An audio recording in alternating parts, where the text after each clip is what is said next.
Yes, thank you for having me, man. It's a dream come true to finally be on JayCutlerTV. So having that support system is a huge thing. Every year when you compete, when you're on stage, you want to look better than you did last year. You told me you started competing in bodybuilding at 21 years old. Yeah, pretend like I am the underdog. I still train like I'm the underdog. Because next time I talk to you, I will be the 2024 Mr. Olympia. Deal. 212. All right. 2 times. All right, you guys. We are back at the Dragon's Lair, and today we have the great pleasure for the first time on GTV to have the reigning 212 Olympia Champion Keone Pearson. Keon, great to have you, man. Yes, thank you for having me, man. It's a dream come true to finally be on JayCutlerTV. It was a long time coming, man. Yeah. Been here for about almost 2 years now in Vegas. See Dave all the time and Jay and all the good people. And I watch this YouTube all the time when you got to upload. So it's awesome to actually be on the channel, man. So yeah, Jay insisted on having you on the channel. And if you guys have noticed for a while, we've only had Jay on the channel. But he decided to have some very select athletes. Awesome. And you were the first one on the list, so congratulations. I'm happy for you. Thank you. So we're just about, did you say 7? 6 weeks today. 6 weeks. Yeah. From the 2024 Olympia. Yeah. Obviously, you have the title. You won it last year. Big congratulations. Thank you. Today you're 6 weeks out from defending your title. Yes. Tell me how you feel. I feel great. This is the best I've felt in all my preps, to be honest. This is the smoothest prep, knock on wood, so far in my whole career. Having my lovely lady Amanda helping me out every day, push me in the gym, cooking the meals. So having that support system is a huge thing. When you're at the top, especially when you're a champion, you can't do this alone. You got to have a team, and I have a great team, and my coach, shout out to Patrick Tor, and all my close friends that, along the way. But other than that, I feel great. This is the best we look so far, and you guys, that's the goal. Every year when you compete, when you're on stage, you want to look better than you did last year. So my 6 weeks out this year is a lot different from last year. I'm approaching 30, the muscle maturity is coming in, and now I'm starting to see a lot of different things that I did not see last year. It happened very quickly, but I'm not complaining. I'm taking what I can get, and yeah, I'm excited for the final package. So, Keon, I want to go back a little bit, because since the first time we actually filmed on GTV, I want to give a little bit of a look back at your history. You told me you started competing in bodybuilding at 21 years old, which is very young. It's when you got your pro card. But why did you get interested in bodybuilding, and what incentivized you to actually start competing? I just fell in love with the training. Yeah, I just fell in love with the training. You got to fall in love with the training and then just the lifestyle in general. You can't just jump into bodybuilding if you're not doing the basics. Eating up 5-6 meals a day, doing the cardio, training 5-6 times out the week. You got to start off with that. Plus, I have a background of being an athlete, football, track. So I've always been athletic. I've been disciplined all my life. My stepfather was in the military. So living with him at the time, it was very, very strict. Discipline was the number one thing. Yeah. My dad is an entrepreneur, and he works hard, and he also trains and lives the lifestyle. He's not a bodybuilder, but seeing him disciplined in his field, it helps me to stay disciplined in my field. That's how I've been raised. So as far as getting in bodybuilding, just like I said, falling in love with the training and people telling me I should compete. Yeah. I think that's like a very basic story. But yeah. That's what happened to me. Okay. I jumped into a random show 8 weeks out. It was a Lee Haney Classic. That was my first show. Lee Haney Classic. Shout out to Lee Haney. That was my mentor back at home. Wow. Yeah. So that was my first show 8 weeks out, and wound up winning it, and the rest was pretty much history. So you're originally from Georgia? Yeah, Warner Robins, Georgia, small military town right in the middle of the map of Georgia. Okay, and then you eventually moved to Texas. When was that? Yeah, I moved to Texas in 2020. Yeah. 2020. And why did you move to Texas? Just bodybuilding. Okay. And plus, I was sponsored with, I'm no longer with Gas and Better Bodies anymore, but I was sponsored by Gas. So I moved out there to pursue my bodybuilding career, but also I knew that the environment was great, the gyms were amazing. Yeah. And Destination Dallas. Yeah, Destination Dallas. Yeah. And I trained with Brian at Metroflex in Arlington. Okay. Ronnie Coleman trainer. Oh, wow. Okay. Yeah, he trained me and a close buddy of mine, Martin Fitzwater. Yeah. For 6 months. He's doing well this year. Yeah, he's looking great, Wow. And so From there, what happened? So you stayed in Texas till I what stayed year? in Texas till 2023. After I won Texas Pro in 2023, I was already here in Vegas, but I still had my apartment there while I was here with Amanda, my girlfriend. Okay. And then I actually went full time here in Vegas after Texas Pro. I moved everything here and shipped I my see. stuff here, and I've been here since, after last year August. Right.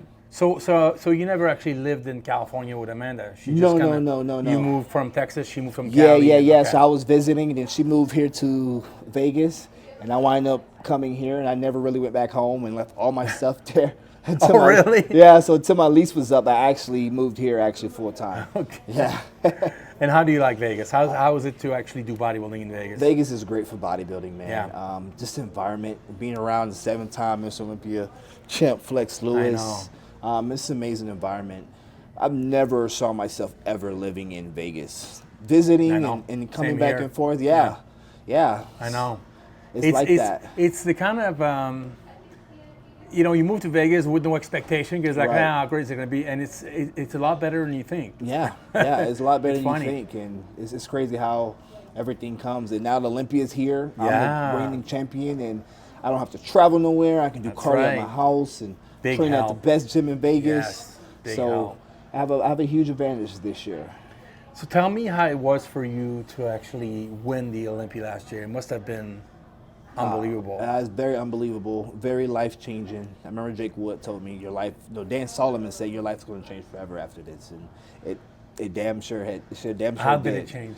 Just, finances, just traveling, just a lot of more opportunities. When you win, you get more opportunities, and that's what it's been coming my way. Went to Korea, went to Italy, I went to Mexico. I just traveled to a lot of different countries after the Olympia, guest poses. So just being very active as a champion and just trying to put 212 on the map even more and just lead the way. But it's been amazing. Winning the Olympia was a huge, huge thing for me because I got a lot of shit when I first started bodybuilding. Why? Not classic, but 212, like coming in shape, or people say I was just structured, no condition, or I was a head case, or my mental wasn't good enough. Really? Because I sat out the Olympia in 2020 from depression. So I had a lot of backlash from that. And then from there, the first 2 years in 212, 2020, 2021 was pretty rough for me, Okay. I won a couple of shows, but I didn't have the best showing. So I got a lot of backlash from that. And so 22 was really the year where I believed in myself, far as, my ability to actually bring my best self on stage. And that's when I placed 6th at the Olympia. In 21, to backtrack, I got 14th at the Olympia. I was close to last place. Sounds like how Jay started. Yeah. So I got 4th at my first Olympia in Classic. It was C-Bum, Chris you did Bumstead. Classic? Okay. Yeah, I started in Classic. I won New York Pro. Backtrack, I did Tampa Pro, got 2nd. Then I did the Arnold Classic for my 2nd pro show, got 4th. Then I won New York Pro. Then after I won New York Pro, I was qualified for the Olympia, and I got 4th. Then I was 178 in the Classic physique in 2019. In 2020, I competed in 212 at 202 in 12 months. Wow. And so I had so much tissue and it didn't marinate. And I was just growing, but I just couldn't really bring that condition because I just kept putting on tissue. Yeah. It just didn't marinate. And that's why I said 22 was the year where it actually marinated. That's why I actually believed in myself. And then I placed 6th at the 22 Olympia. And then 2023 that's when it was pretty much like redemption for me. It was like, I'm going to prove myself wrong that I can do this. I know I can win, but also I want to prove the world wrong that I have that work ethic and I know I can push myself to the next limit and reach that potential people say that I have. And we did that. Now we're just getting started and we're in a whole new chapter, and this is where history is made this year. So It's harder when you have talent because it seems like people expect a lot more from you. a lot of people expect a lot more. I think that happens for any really good bodybuilder at the top. Yeah. People want you to live up to their expectations. That's right. And then we start to follow that path, and it hurts us and it bites us in the ass later. You got to block that out when you can. And when you do, just worry about your own expectations and the people around your circle that you trust and you believe. Yeah. And that's what I learned in 22 and 23. Yeah. and this what happened, you know. That's awesome. Yeah. Talk about so you're still training, you're still working with Patrick Tuor. Still working with Patrick. How long have you been working with him? Since 2022. I got with Patrick when I was about 6 weeks out from Tampa Pro in 2022. So it was pretty much a crash diet. I didn't bring my best package. I still won, but I didn't bring my best package, but he crashed me really hard with the diet.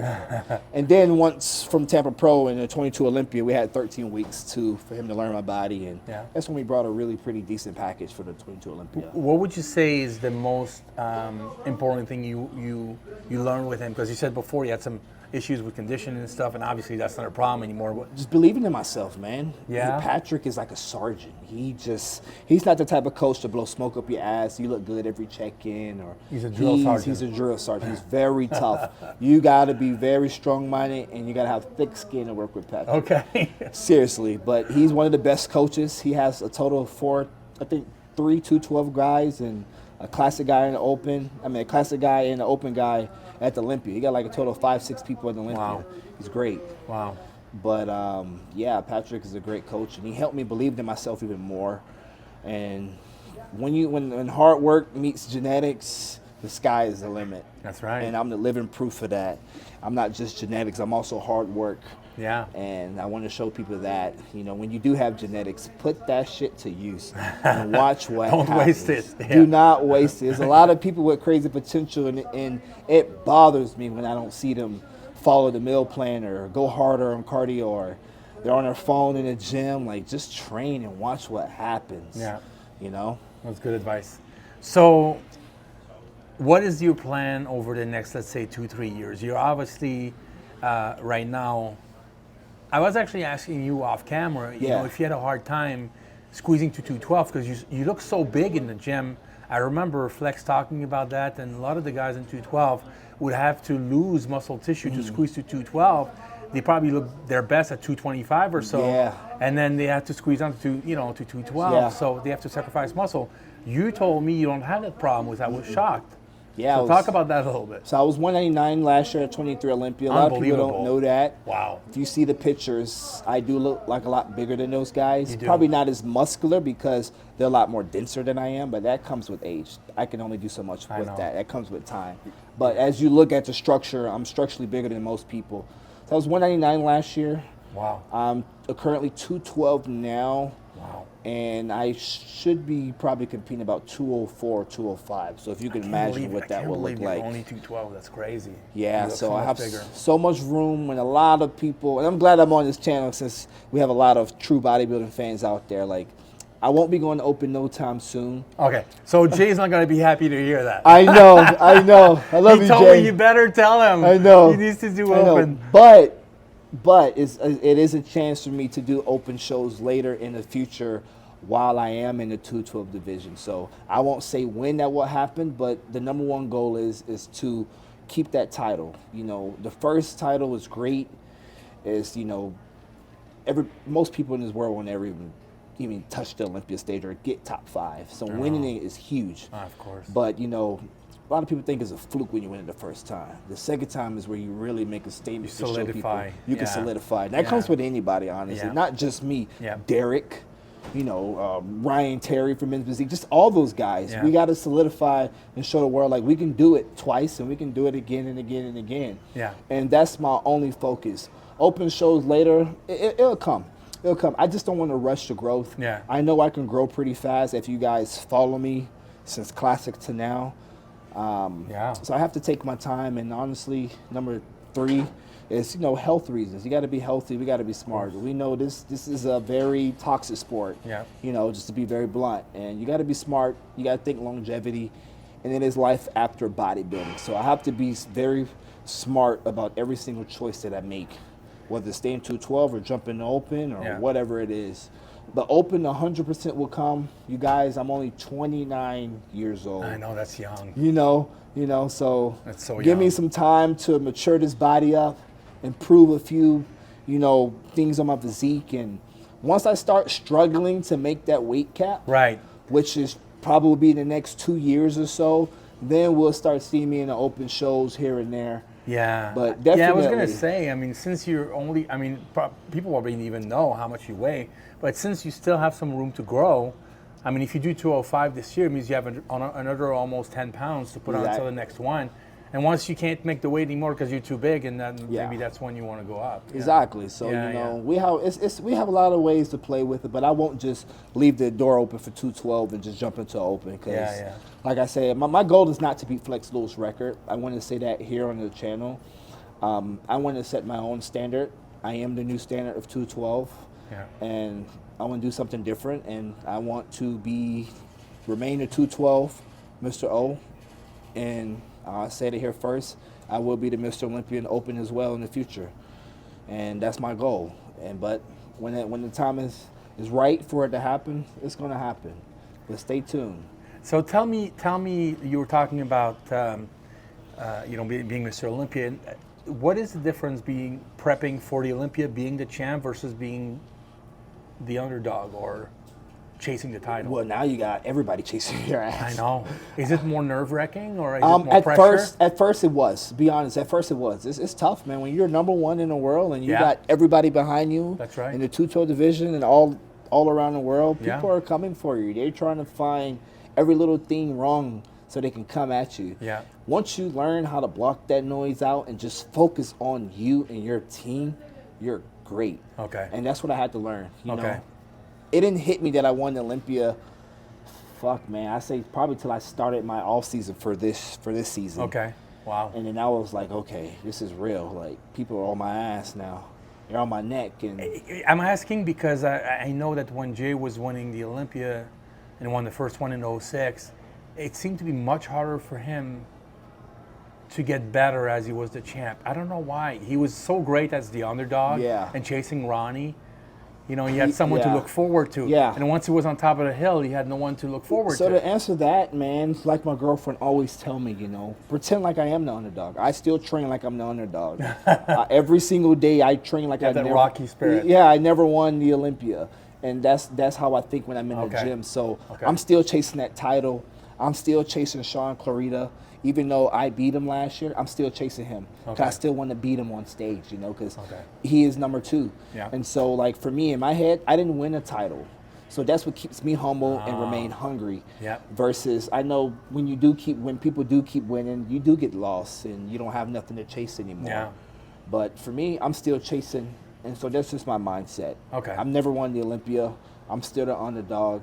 That's a pretty good answer. Yeah, so that's kind of how I think, man. Okay. And I do hear a lot of people do work a lot better as an underdog.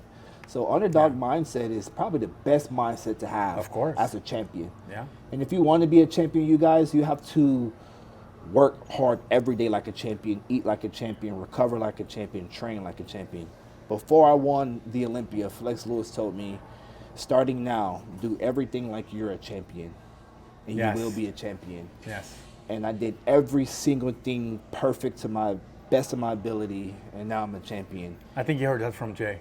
Actually. Yeah. Because Jay told the same thing to Sean Roden. Yeah, he did. But Flex Lewis also told me that as well, But it's true, man. It's really true. That's awesome. Well, Keon, we're really excited for you, man. We've been watching you train all year. And we're just 6 weeks away from the Olympia. We're so excited to see you back on stage with all that progress. And I think you'll be there to stay, man. I mean, I love Sean and all these guys and stuff, but, we're brothers from the same gym. So we're excited to have you here. I plan on bringing it back here. We got 6 weeks. We have plenty of time to keep digging and bringing our best physique. And we're already at our best. And we have 6 more weeks to do it all over again. Awesome. And we're going to be bigger and better. And stay tuned, you guys, because next time I talk to you, I will be the 2024 Mr. Olympia. Deal. 212. All right. 2 times. Okay. Thanks. Thank you so much, Keon. No mercy for you. No worries for you. That Game of Thrones. Go Cersei on you. I flip the script. I roll the dice. Don't fall asleep, cause I'm working nights. Hey, you trying to